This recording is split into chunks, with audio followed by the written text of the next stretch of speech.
Hello, welcome to American Dream and Latin Souls. I'm Daniel Ortiz, and today my guest is entrepreneur and inventor Al Gallegos. Mr. Gallegos, thank you for joining us on our program. Yes, thank you very much. Now, you have a really interesting story because you are a quintessential entrepreneur. And by that I mean not only do you own and run your own business, but you actually invented the product that your business is based out of. So, that's right. And it's called Z-Coil Footwear. It's an exciting invention. Before we get into your story, Mr. Gallegos, we ask every guest on our show, what is your American dream and what does it mean to you?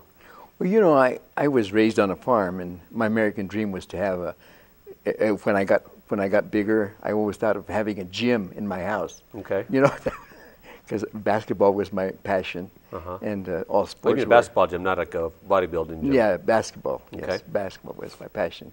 And I always say that my grandfather kept me from being in the NBA because he always had me out, you know, weeding the garden and stacking hay and everything. Because my brother and I did most of the farming. We had a 160-acre farm, and we had to do the farming around there. Okay.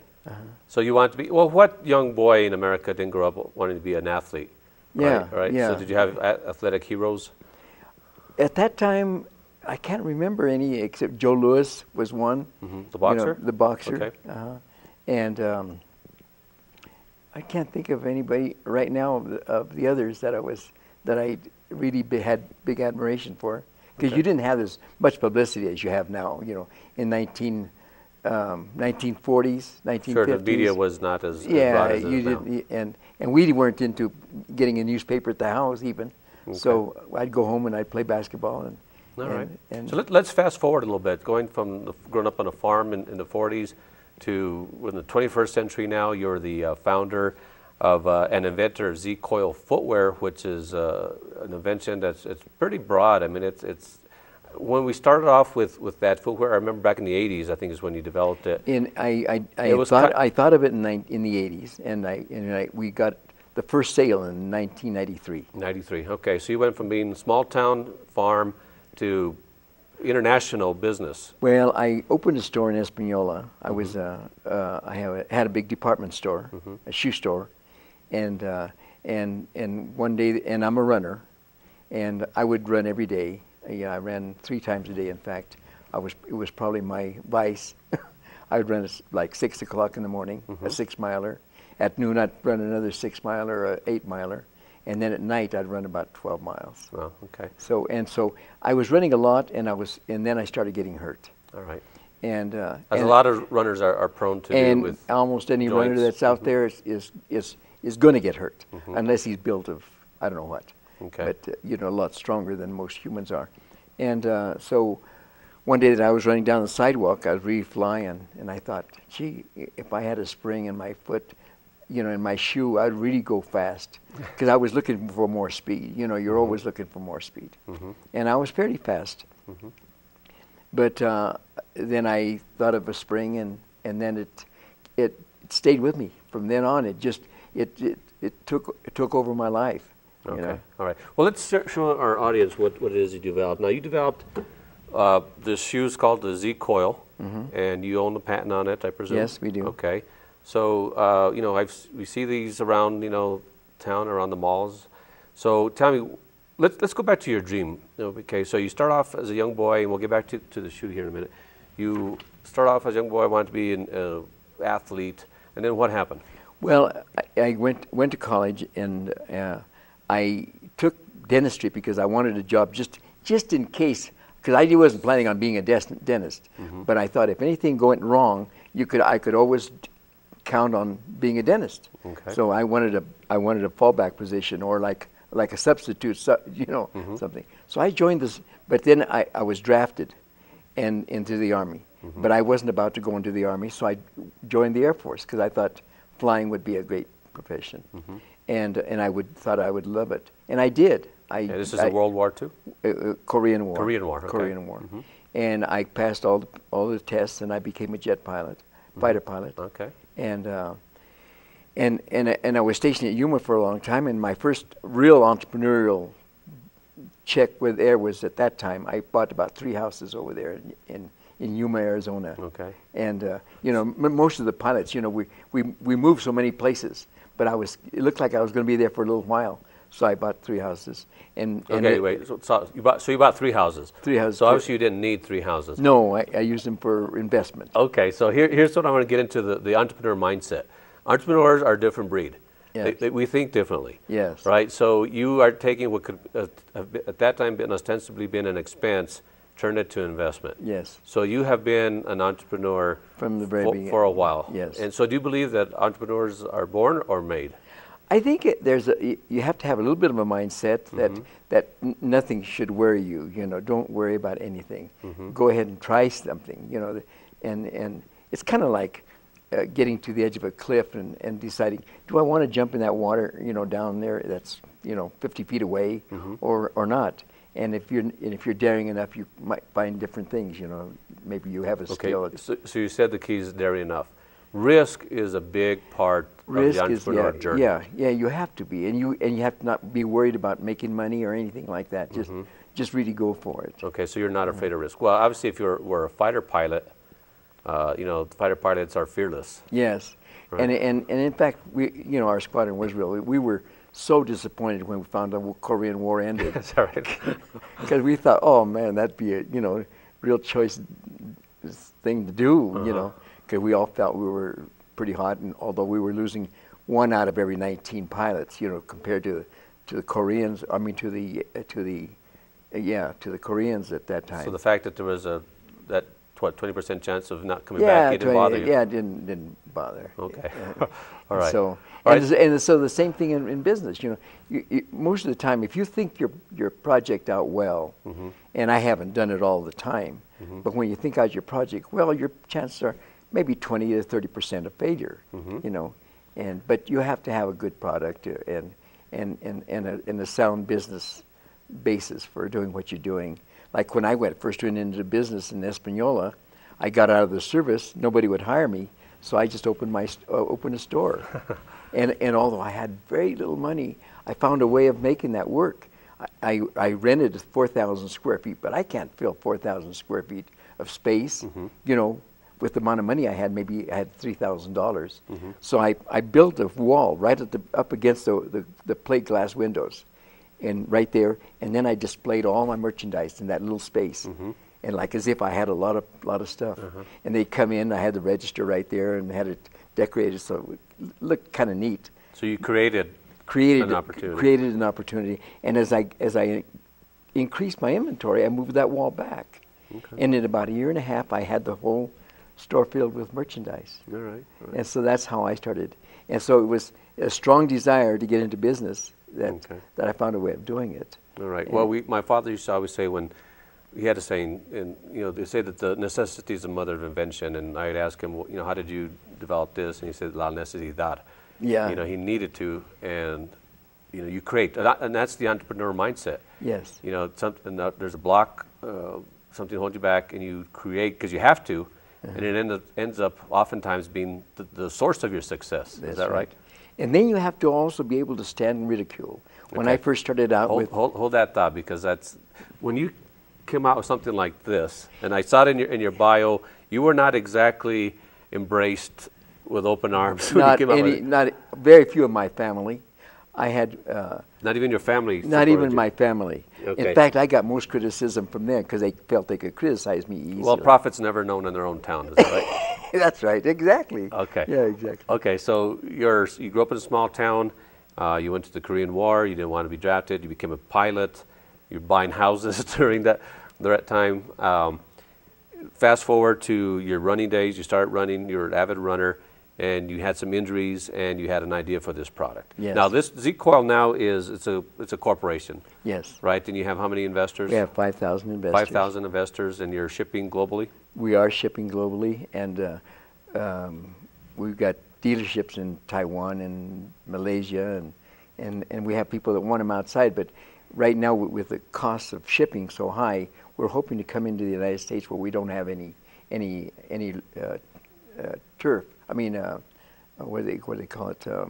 They won't have to pay duty. Tariffs and duties? Yeah, okay. or tariffs. Because they're manufactured outside China. In China. Yeah. Okay, so you're an international businessman now. Yes. Okay. In a way, yes. Well, you're shipping internationally, yes. and you're franchising this opportunity is Yes, what I read. yes. Okay.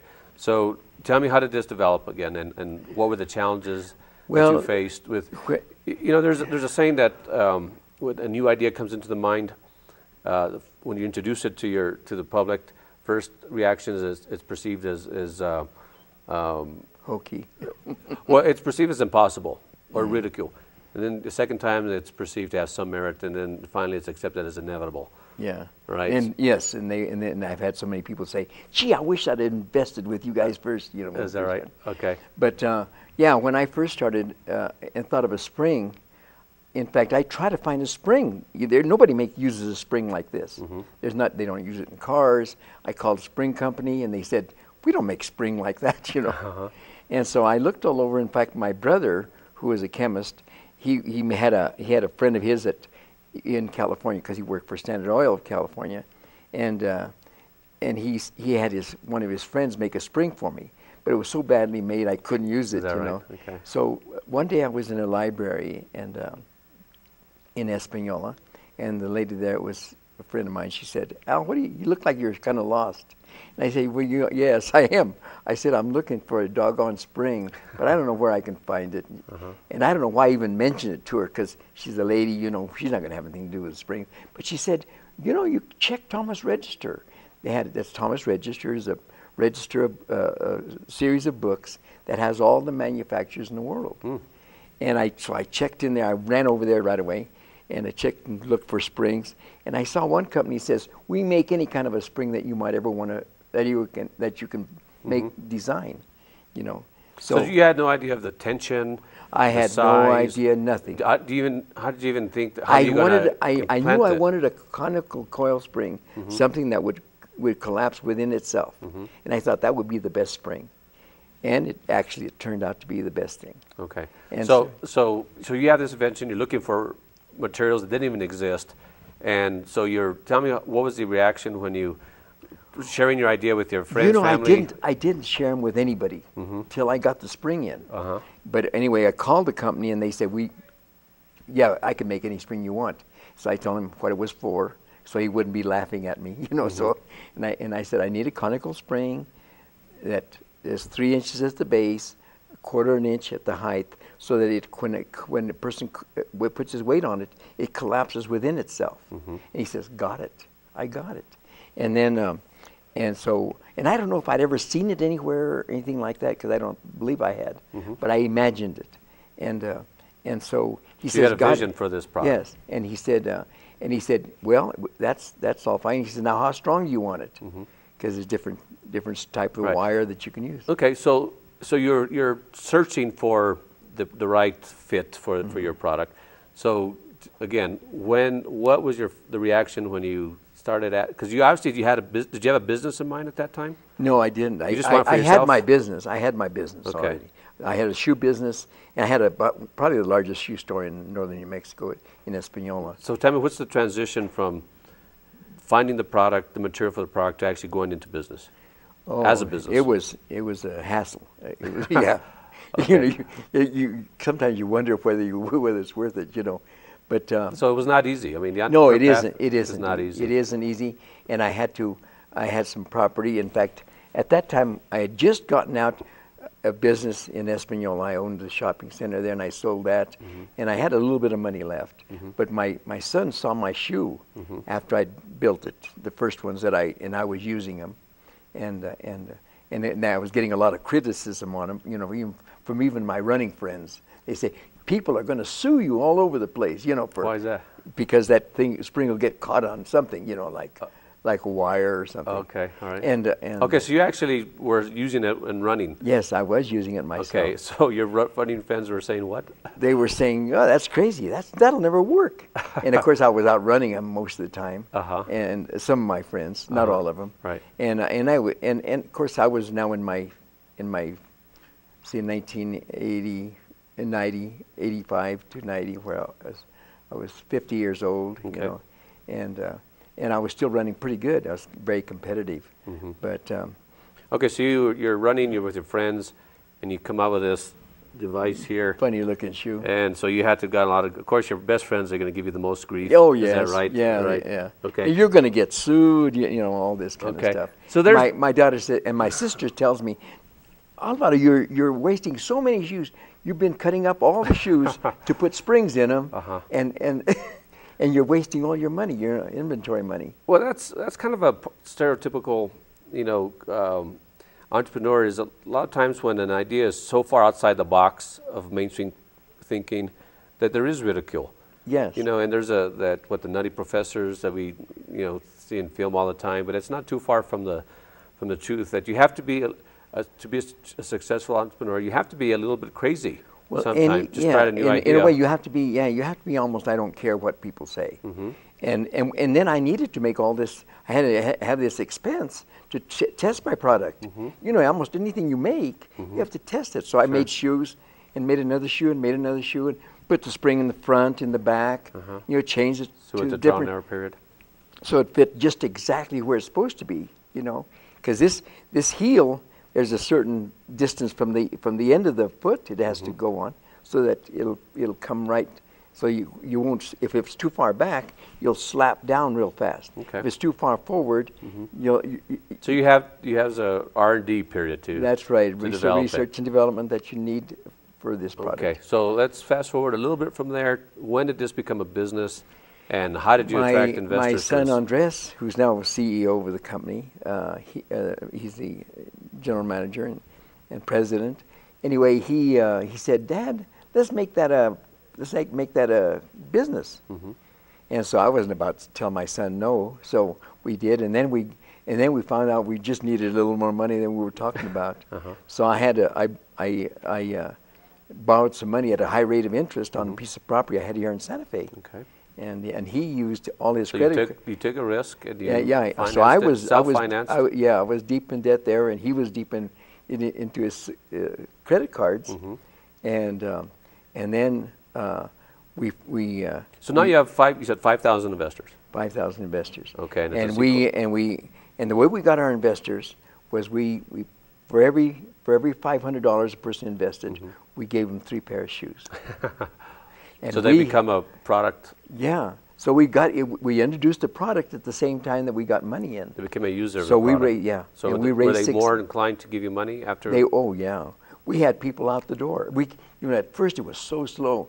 Then just by the time because when you're making an offering, you can only raise up to so much money because Securities Exchange This Commission. is a public offering. Yeah, public offering. Okay. It was a limited offering, but it was a public offering. So you can only raise up to that much. So people were lined out the door, waiting to make investment when we had to cut it. Right? When we had to cut it off. Okay. So you went from ridicule to people literally lining up to invest money in your product, in your crazy shoe idea. That's right. So how does that feel? It was so exciting. We got up to $11 million in sales the third year that we were in business, or fourth year. And then since then, we've downsized quite a bit because of the economy. And then some of our dealers were so excited, but they weren't retailers. They were just excited about the product. Okay. So they opened 2 and 3 stores. So we have a lot of overextended. So we made a lot of them go out of business. Well, they went out of business on their own. But they just and I should have told them, you just don't put up 3 stores at one time. Well, they obviously weren't true entrepreneurs. They weren't true entrepreneurs, but they were excited about the product. Right.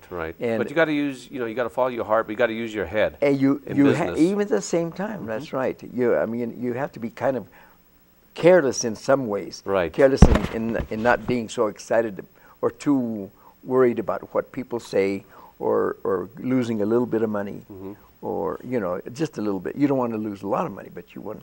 You have to take a chance with a certain amount of it. Okay.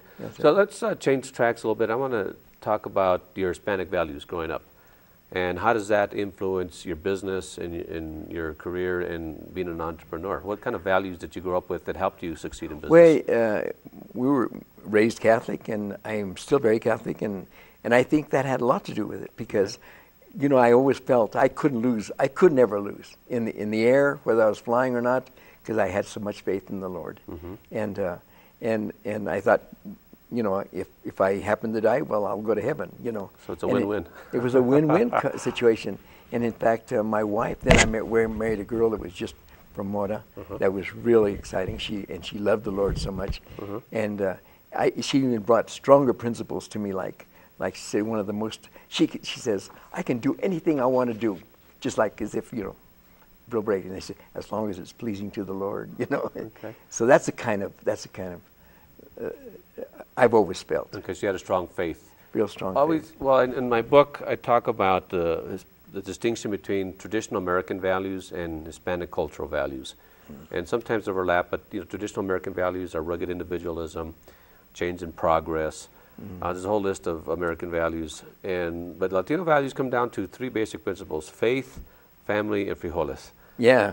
And for faith, it could be a faith in a specific religion, but it's also just a faith in that whatever I do, you know, I've got my family behind me. I just have the faith, you know, like Cesar Chavez summed it up, si se puede. That's right. Whatever you start off to do, si se puede. Is that right? You know, I think my strong desire ever since I got in the store business was to be sure that I got my customer really what he wanted and he got value for it.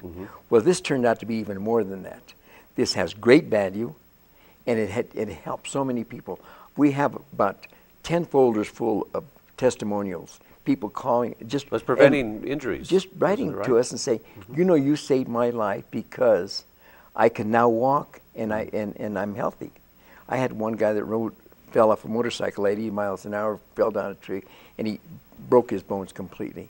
He showed us his body now. He said, if I hadn't have been for your shoes, I wouldn't be in the condition I'm in. Is that right? So you're helping people. Oh, just helping people is really what it's turned out to be. And you know, I find that in a lot of truly successful entrepreneurs, the public at large thinks they're after the money, they're after to get rich, and maybe there's an element of that. We like to get rich. Well, we like to have money to do things. It's a measure, yeah. It's a measure. It's to help you, yeah, to create freedom so you can do what you do. But I find that a lot of entrepreneurs, their business is about helping people, making a difference in the world, and it's not about it's about making money second. It's about making that difference in the world. Would you agree? I happen to admire Bill Gates an awful lot because of what he's doing. He has a lot of money. He's using it really well, you know. And I always enjoyed. If I wouldn't care if I had. I mean, I wouldn't have 20 liquor stores for nothing. I'd rather have this shoe just barely making a living than 10 liquor stores that were making all kinds of money. You know, that's kind of. Okay, we got about 20 seconds left. So, what advice would you give to any entrepreneur out there, or anybody who wants to start a business, or maybe somebody has a crazy idea that they may be afraid to get ridiculed? What advice would you give them to succeed in business? You want to just believe in yourself. You know, don't let people talk you out of it. Okay. It's kind of like there's so many things that people talk you out of. Don't be a runner because you're going to hurt yourself, or don't be a pilot because you're going to get killed, or you know. So believe in yourself. Believe in yourself, as long as it's healthy type of thing. Very good. All right. Yeah. Well, Al Gallegos, I want to thank you for joining us and sharing your story. It's a very inspiring story. I wish we had more time to thank you very much. I know there's a lot more to talk about, but thank you for sharing your story. And I'd like to thank our audience for joining us on American Dream, Latin Souls. Be sure to visit us on the web at latinosuccess.com.